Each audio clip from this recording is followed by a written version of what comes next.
Hi, everybody. Welcome to Life with Anita podcast. Tonight on the show, I have my sister, my friend, Miss Tina Smith. She is a two-time breast cancer survivor. And today she is going to share her story. She is going to encourage, inspire, and empower. And I'm so glad to have her on the show. So now we are going to bring her on, Miss Tina Smith. Hello, welcome to the show. Hello, thank you for having me. I'm so excited to be here. Now, I had a chance because we were together as models in a domestic violence runway show. And I had a chance to hear your story for the first time, but I felt like your story is very dynamic and very powerful. And I wanted you to share your story with the world and just explain to them what that was like, you finding out, and just what you went through to hopefully have somebody hear your story as their blueprint to, get through it. Absolutely. So, I'm a two-time breast cancer survivor. So I went through this battle two times. I know that's a lot to take in within itself. But going back, I was 23 years old and pregnant with my son. So imagine being 9 months pregnant and you find a lump, and it was the traditional pea size on the right side of my right boob. And so I go to my OB-GYN and I say, hey, I have this here, but the difference between mine and a normal is mine had pain. So she was like, oh, it's just the milk. It's this, they gave me everything up under the sun of what it could be. So I dismissed it initially, thinking, okay, well, they say cancer doesn't hurt and this hurts. So maybe it is because, I'm producing milk, things that.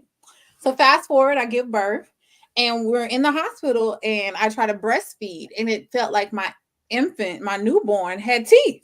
It was painful.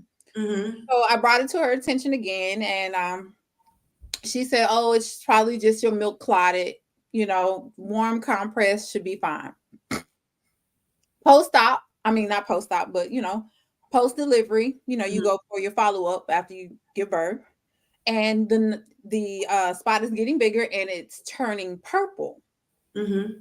Again, they dismissed it as it being this, that, and the third. Okay. So trying to continue on with my day, but I'm noticing that my nipple has inverted Hmm. and I can't get through the night because I'm up in the middle of the night. It was a stabbing pain. So I go to the hospital. They continuously dismiss it and say that breast cancer doesn't hurt. Two, I didn't know my family's medical history, so I wasn't familiar with anybody else except at that particular time. I had a maternal aunt who had cancer, and she had cancer young. So Hmm. that was the only background of my family history that I knew at that time. So they were like, "Well, one, cancer doesn't hurt. Two, you're young. Three, that's only one aunt.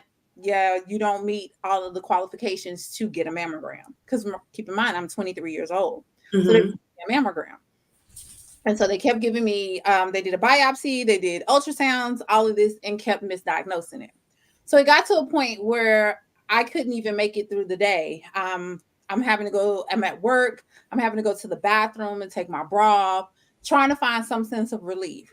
I started going to every hospital in Dallas County. I started driving out of Dallas County Hmm. into Denton, Texas, Tarrant County, you name. I was driving because I wasn't satisfied with the answer that I'm getting. I'm like, there's something wrong, and everything that they keep telling me is supposed to be the problem. It's supposed to cause mild to moderate pain. Well, remember I said my nipple has inverted, so that meant it went inward. So it no longer was out, it was inward. And my entire breast from here in the middle all the way around to up under my arm was purple and blue, like I had been in a fight. Hmm. And I wasn't satisfied with the answer that I was getting. So by now, keep in mind, I found the knot when my son was still in my belly. I was 9 months pregnant. So now we're fast forward, we're 6 months in. My son is now 6 months old. So that's how long of the span of time has went by, and I'm still dealing with this issue. So I mean, one night I just made it up in my mind, I'm not leaving this hospital until they give me a satisfactory answer. Hmm. So I had my son in February. So 6 months from that, we're in June. No, you're in May. And I go and I sit in I sit in ER. They start with the same spiel because now they've seen me because I've continuously come back to back to back to back to back. I wouldn't let it go. So I remember a doctor Mm-hmm. walked in the room, took out a piece of paper, drew a circle on it. He drew another circle next to it with a line through it. He said, the only thing we could do is cut it off. I said, okay, fine. Because keep in mind, I haven't been asleep in 6 months. Mm-hmm. He said, you're young, you don't have a husband. I don't think it would be a good idea to cut it off.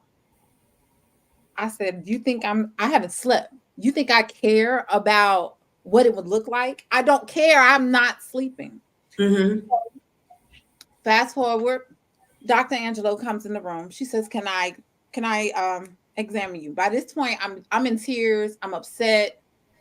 I'm so frustrated because what kind of bad bedside mannerism is this to come in here and draw me a picture and think that I'm going to care about what I look like, and I'm telling you I haven't slept in months. Yes. She said the only thing that we could do is an exploratory surgery. So basically open me up to see what's wrong, because from the test results they couldn't find anything.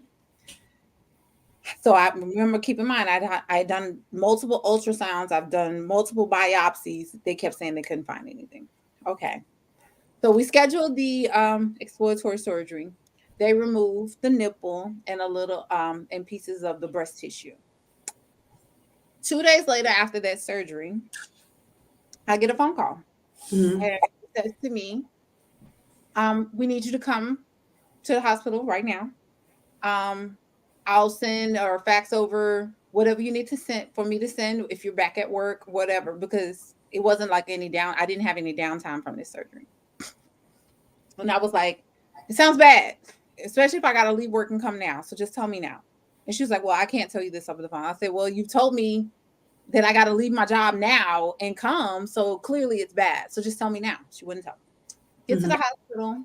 I went alone just because I just wanted to be alone. I didn't, let me get it and process it myself first before anybody else.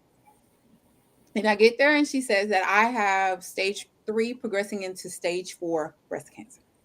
Wow.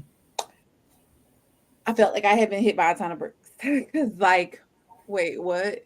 And it was the most aggressive form that they had ever seen. So, and of course she says, had I not been aggressive about my own well-being, basically I could have died. Wow. So that was a lot to take in.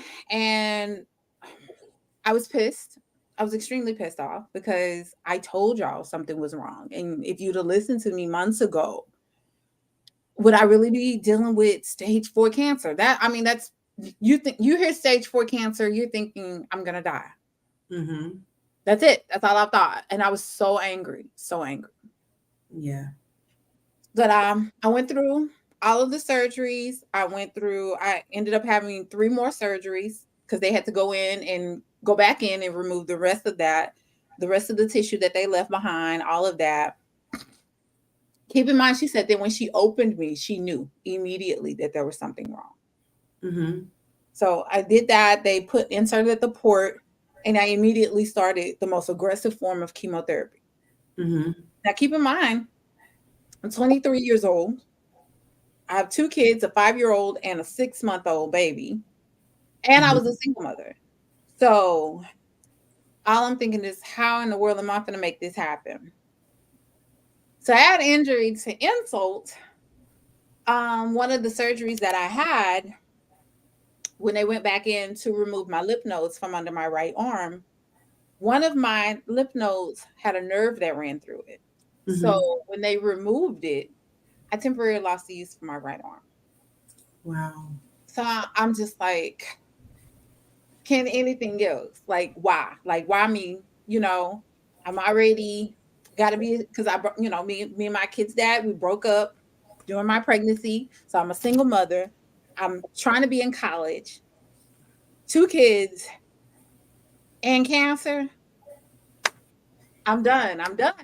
Like, why, God? Why is this what you're giving me? the colloquialism, everybody says God gives his biggest task to his strongest soldier. Well, I don't want to be a strong soldier right now. Mm-hmm. I don't want to. This is not fair. I'm just 23 years old. Why do I have to deal with this? And so, I had my moment where I broke all the way down. Mm-hmm. And I remember I had the lowest of the lowest when I had to sit and wait on someone. I am very independent. And Mm-hmm. to sit there and have to wait for somebody to come help you change clothes, help you, because it's my right hand, it's my dominant hand. Somebody, I have to wait on somebody to help me. I did not like that feeling. And I was Mm-hmm. just like, you know what? I'm not going to sit here. I'm not going to be hopeless. I'm not going to let this defeat me. I was like, God, I don't know why you chose me. I don't know what this task is. I don't like it. I'm not happy. You're Mm-hmm. going to have to show me what it is that I'm supposed to be doing with this, because I was angry. And I remember I remember laying in my room and I just prayed and I just cried and prayed and cried and prayed and cried. And when I woke up the next morning, I said, you know what? Whether it's my last day or not, I'm gonna live every day to the fullest.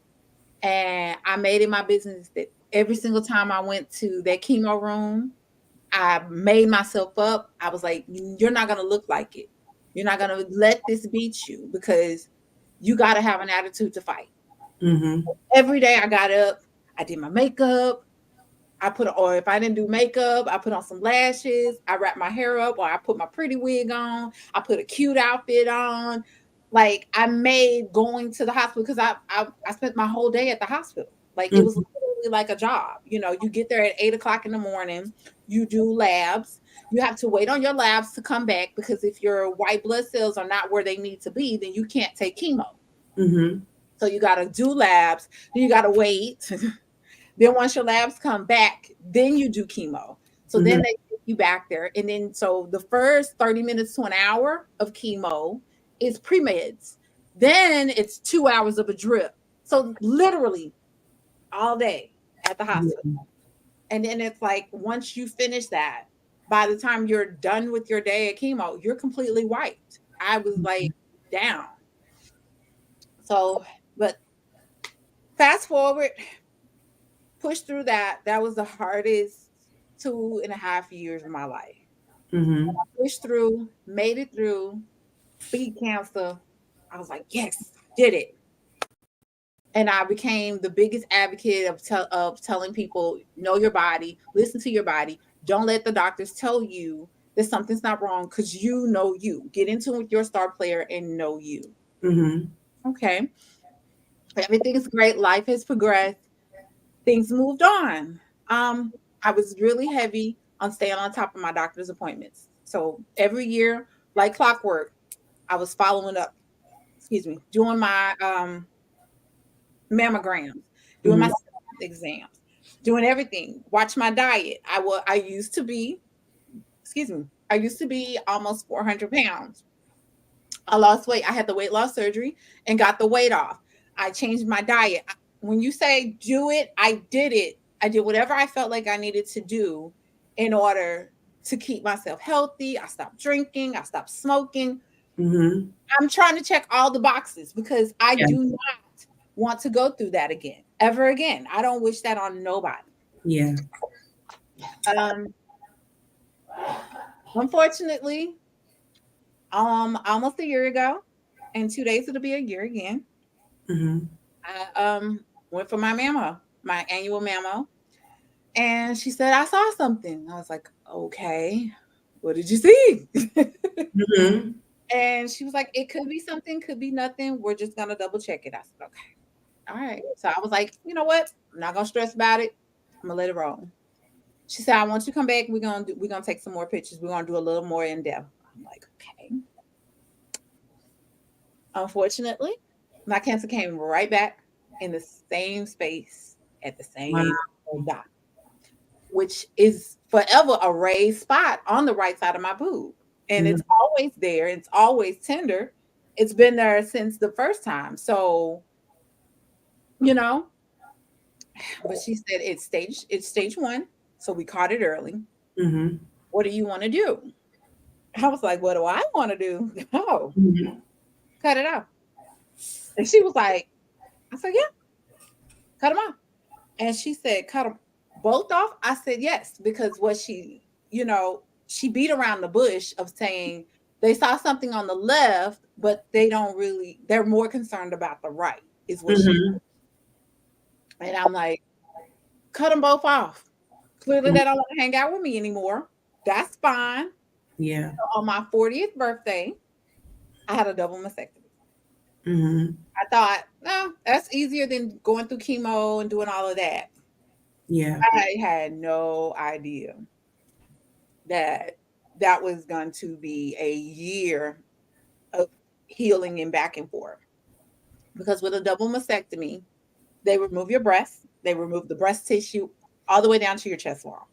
Mhm. Then you have to let that heal. That takes 6 months. After that heals, then they like put like these things in your chest that expand your chest back out. Mhm.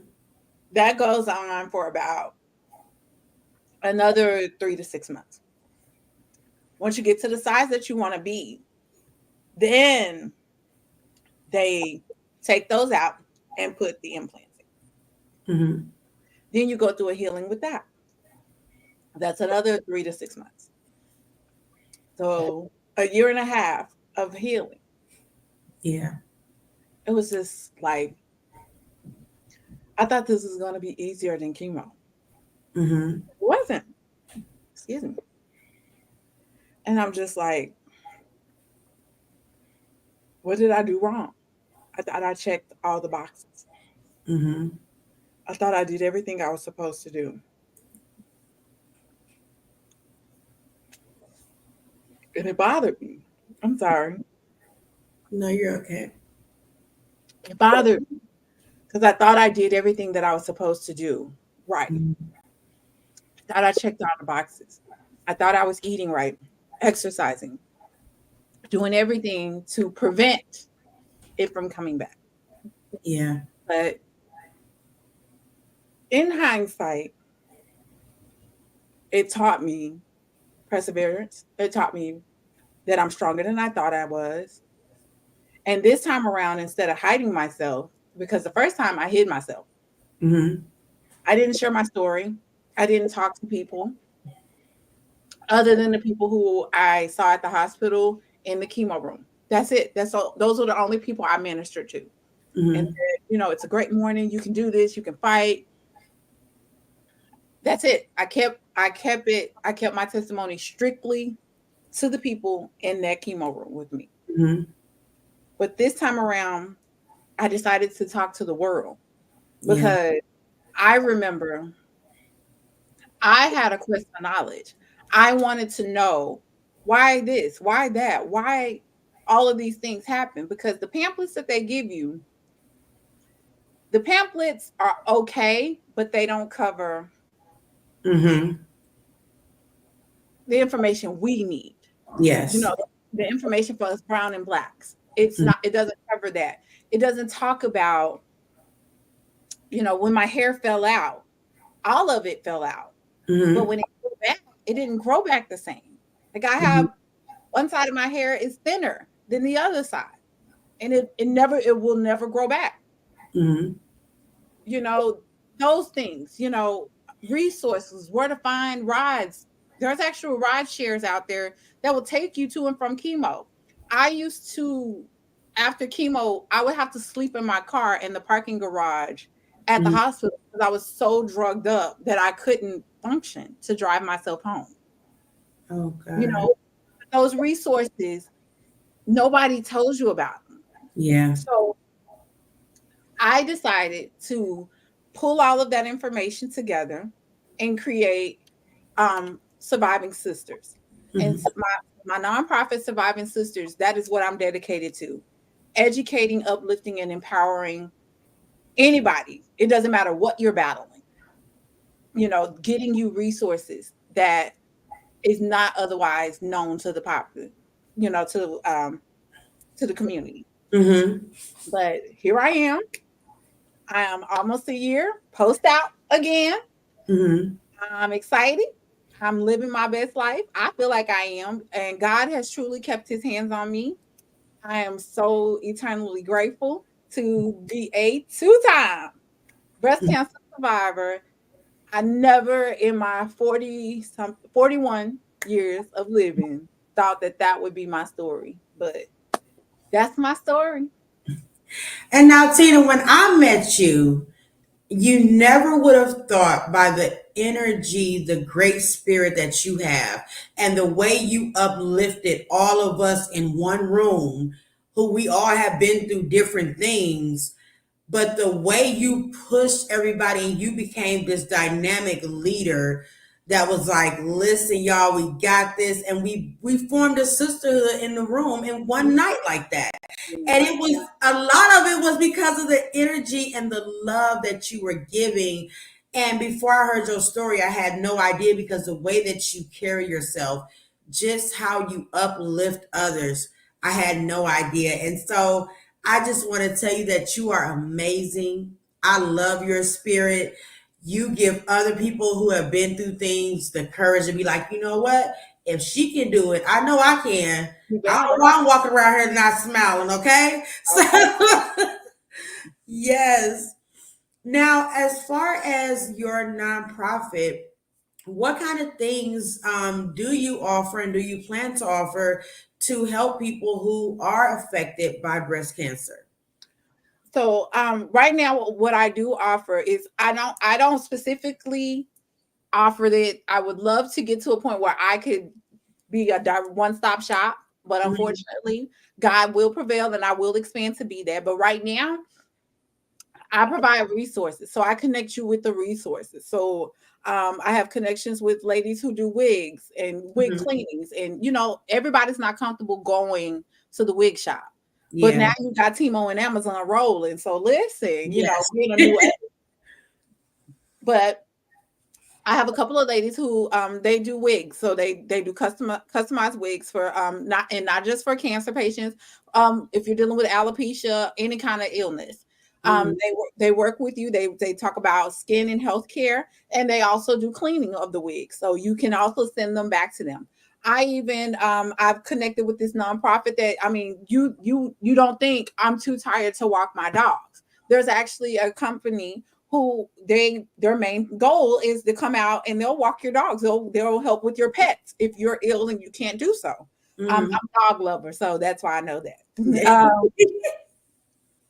um, Parkland and Charleston Methodist here in Dallas County, they have free rides that will take you to and from doctor's appointments, chemo, all of that.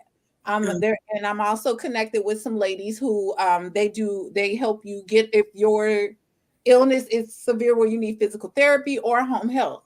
They're connected to get you the resources for that as well. Oh wow, nice. That is great. When I was thinking of this show, you were the first person I thought about, because to stand there and hear somebody else tell your story is one thing. To have you tell your story, it's a whole nother dynamic power there behind that. And the way you just shared your story with the world just now, I hope that it will inspire and empower women who have dealt with it, who are dealing with it. Because a lot of times when we get diagnosed with stuff and stuff's happening with us, we first be like, let's isolate. I don't want to deal with nobody. I don't know what to do. This is too much. Right. A lot of them, everybody sees it. When everybody hears the word cancer, Hmm. they think, oh my God, am I going to die? Yep. Am I going to die? Am I going to die? It's not a death sentence. It's not. It's not. It's not. Hmm. You know, what I would say, deal with your feelings before you talk to your family, Hmm. because you have to be in tune with you. You know, your feelings, your thoughts, your everything, your healing, all of that starts with how you perceive. If you're going to Hmm. stress, cancer feeds off stress. Yeah. So you got to be like, you know what? I love you, mama, but if you're gonna stress me out, go over there. Mm-hmm. You gotta clear your chakra. You gotta clear your energy, and you gotta get in tune with it. It is a lot. It's a lot, but you can do it. I did it 2 times, Yes. so you can do it. It can be done.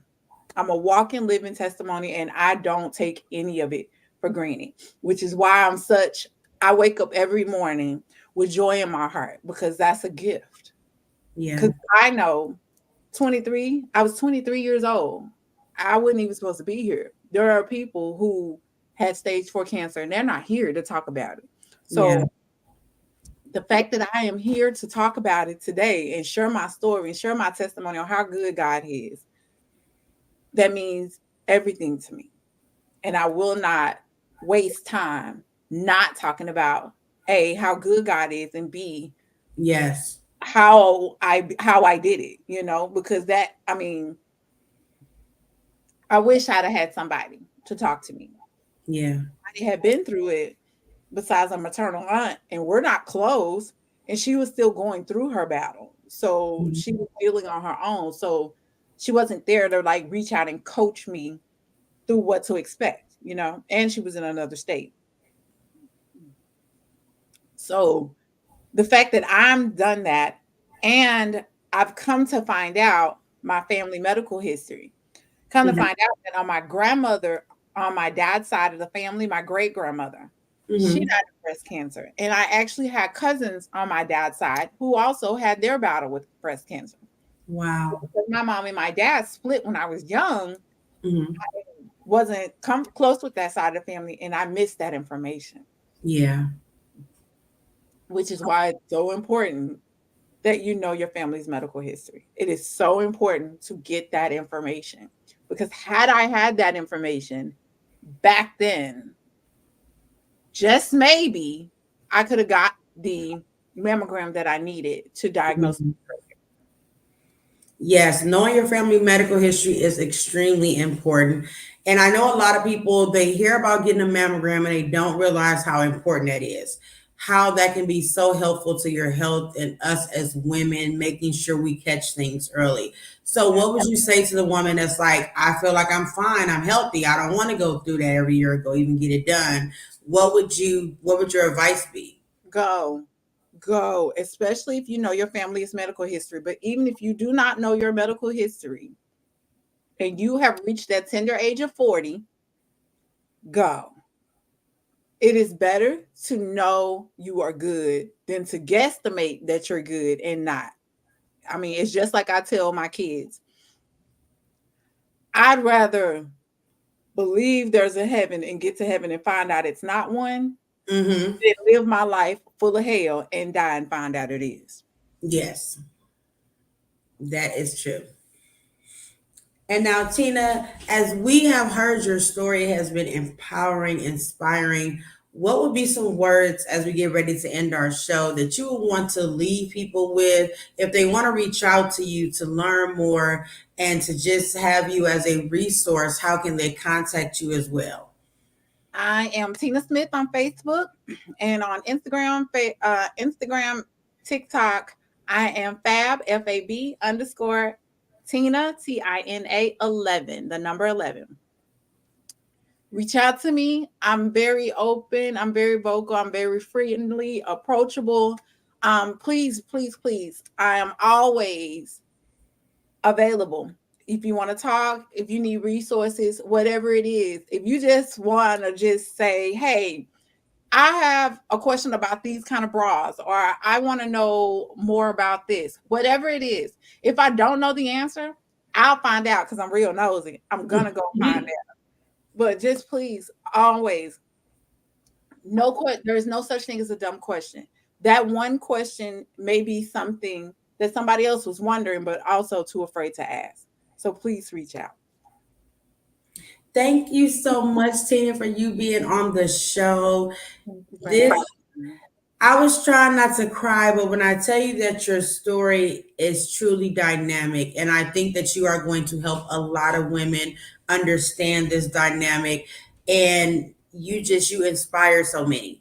And so I am just grateful that I had a chance to talk to you again, and now you my sister, and and I got you in my life. You know, it was amazing the way that you inspired me that night. And ever since then, I was like, oh my God, I'm so glad I met Tina. Thank I'm like, you. oh Lord, she gave me confidence I didn't know I had. Didn't know y'all had it, baby. Y'all brought it. I'm so proud of y'all. Yes, and Yes, I live out loud and unapologetically, and that is what I want everybody to do. Get into what they start player, live life unapologetically, because you never know when God is going to call you home. So you don't want to live it with any regrets. yes. Thank you. Thank you for those inspirational words. Thank you, team, for being on this show. Once again, if you want to make sure you contact her and get resources or just reach out if you need somebody to talk to, thank you for being a part of this amazing breast cancer awareness special. I love you. Love Thank you. Thank you. you so much. Thank Thank you. you guys for watching Life with Anita. We will see you guys next time.